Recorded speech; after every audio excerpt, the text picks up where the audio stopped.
आज का दिन सुप्रीम कोर्ट का ऐतिहासिक दिन रहा, क्योंकि आज के दिन कुछ ऐसा हुआ जिसकी कल्पना भी शायद किसी ने नहीं की होगी। किसी ने सोचा भी नहीं होगा कि पद पर रहते हुए भी कोई नेता जो है सुप्रीम कोर्ट में बहस कर सकता है, और कोई मुख्यमंत्री जैसा व्यक्ति पद पर रहते हुए सुप्रीम कोर्ट में बहस कर सकता है। ये बिल्कुल अलग था, बिल्कुल अनोखा था, लेकिन जो भी था बहुत लाजवाब, बहुत शानदार था। और सुप्रीम कोर्ट में जिस तरीके से अपनी बात को सीएम ने रखा, जिस तरीके की दलील दी गई, काबिले तारीफ है। और ये मानना पड़ेगा कि एक नेता को जो है पढ़ा लिखा होना चाहिए, और एलएलबी की जो डिग्री होती है वो कभी ना कभी कहीं ना कहीं काम भी आती है। वकालत की डिग्री कभी बेकार नहीं जाती है, ये भी आज साबित करके बताया इन मुख्यमंत्री ने। मैं बात कर रहा हूं ममता बनर्जी की, पश्चिम बंगाल की मुख्यमंत्री हैं। आप लोगों को पता है पश्चिम बंगाल में आने वाले समय में चुनाव होने वाला है, मुख्यमंत्री का चुनाव होने वाला है। वहां पे जो उनकी पार्टी है टीएमसी और बीजेपी, दोनों के बीच में बड़ा घमासान मचा हुआ है। और ये जो घमासान है वो एसआईआर जो प्रक्रिया है उसको लेकर के चल रहा है। ममता बनर्जी का आरोप रहा, बार बार वो आरोप लगाती रही कि एसआईआर प्रक्रिया के चलते जो है, जो उनके वोटर्स हैं उनके नाम जो है काटे जा रहे हैं, जिंदा व्यक्तियों को मृत जो है दिखाया जा रहा है, बीएलओ ढंग से काम नहीं कर रहे हैं। इसके साथ ही वहां पे हमने देखा कि ईडी जो है, वो ईडी की जो रेड जो हो रही है वहां पर, उन पे भी उन्होंने कहा कि इस तरीके के जो काम है, ईडी की रेड होना, एसआईआर प्रक्रिया जो हो रही है, इस तरीके की प्रक्रिया का होना, ये चुनाव से एन पहले इस तरीके की बातें जो हो रही हैं, ये इशारा करती हैं कहीं ना कहीं गड़बड़ी का। चुनाव से एन पहले ऐसी चीजों के लिए क्या गुंजाइश है? ऐसी चीजें जो है वो हमारे प्रदेश में क्यों हो रही हैं? और उन्होंने ये भी कहा कि जो चीजें इस तरीके की एसआईआर प्रक्रिया जो कि बिहार चुनाव से सामने आई थी, उन्होंने कहा कि इसका चुनाव पर काफी असर भी पड़ता है। तो आज सुप्रीम कोर्ट में क्या क्या हुआ और क्या क्या उन्होंने कहा, पूरा विस्तार से आपको बताऊंगा। वीडियो को स्किप नहीं करना है, आगे पीछे करके नहीं देखना है। साथ ही जो लोग नए हैं चैनल को सब्सक्राइब कर लें, वीडियो को फॉरवर्ड शेयर करना ना भूलें। तो देखिए आज का जो घटनाक्रम है, सबसे पहले एसआईआर के विरोध में ममता दीदी ने 26 कविताओं की एक किताब लिखी। यहाँ पे लिखा है कि ममता बनर्जी ने एसआईआर के खिलाफ विरोध का एक अलग ही तरीका अपनाया। उन्होंने इस मुद्दे पर आधारित 26 कविताओं की एक किताब लिखी है। दिल्ली में पत्रकारों से बातचीत में मुख्यमंत्री ने दावा किया कि उन्होंने एक किताब सिर्फ यात्रा के दौरान 3 दिनों में लिखी है। यानी ये बात साबित करती है कि वो एक राइटर यानी कि लेखक भी हैं।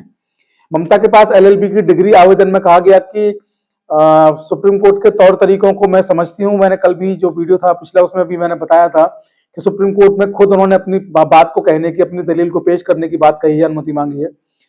ममता बनर्जी के इलेक्शन एफिडेविट के अनुसार उन्होंने 1979 में कोलकाता यूनिवर्सिटी से एमए करने के बाद जोगेश चंद्र चौधरी कॉलेज कोलकाता में एलएलबी कोर्स में एडमिशन लिया था। 1982 में उनका एलएलबी जो है वो पूरा हो गया था। मुख्यमंत्री ने व्यक्तिगत रूप से पेश होने के लिए और बहस करने के लिए अनुमति मांगने का एक अंतरिम आवेदन भी दायर किया है।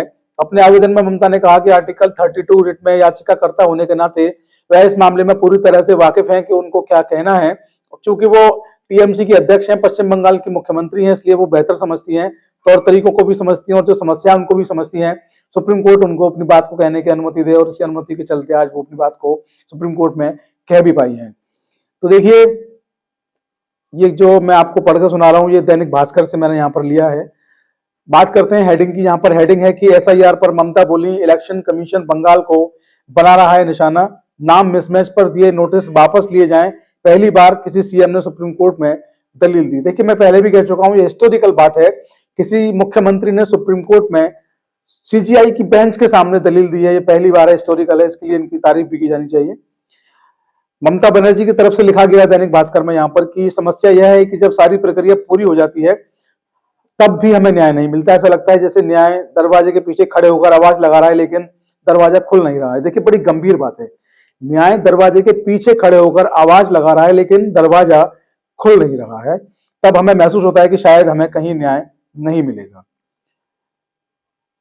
सुनवाई के बाद सीजीआई सूर्यकांत की बेंच ने कहा कि असली लोग चुनावी सूची बनाने में बने रहने चाहिए।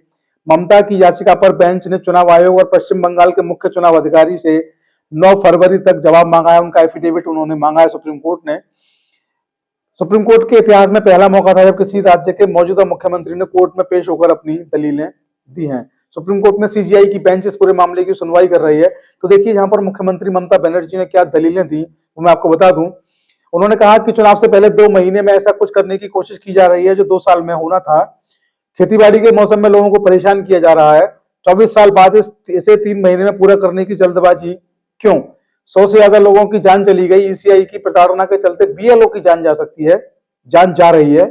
बंगाल को निशाना बनाया जा रहा है, असम और नॉर्थ ईस्ट में ऐसा क्यों नहीं हो रहा है, जबकि चुनाव वहां पर भी है। एसआईआर प्रक्रिया वोटर्स को शामिल करने के लिए नहीं बल्कि वोटर्स को हटाने के लिए हो रही है।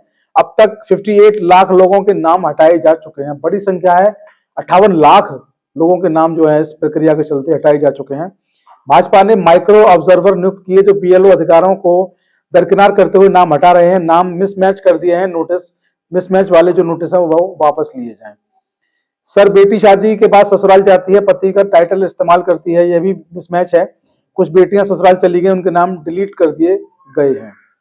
इस पर देखिए चुनाव आयोग का जवाब यह है कि इलेक्शन कमीशन ने कहा कि राज्य सरकार बार बार मांग करने के बाद एसआईआर का काम जो है उसके लिए पर्याप्त ग्रुप भी अधिकारी के नाम नहीं दिए गए, इस कारण माइक्रो ऑब्जर्वर नियुक्त करने पड़े।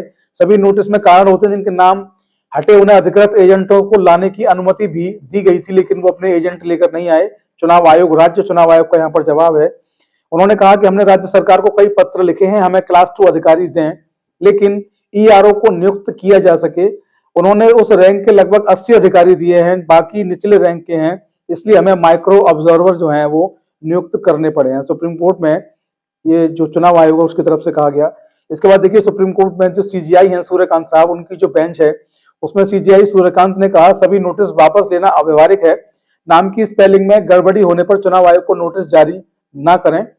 चुनाव आयोग अपने अधिकारियों को भी निर्देश दे कि वो संवेदनशील रहें। अगर राज्य सरकार ऐसे लोगों की टीम देती है जो बंगला और स्थानीय बोलियां जानते हैं और वे जांच करके चुनाव आयोग को बताएं कि स्थानीय बोली के कारण गलती है तो इससे मदद मिलेगी।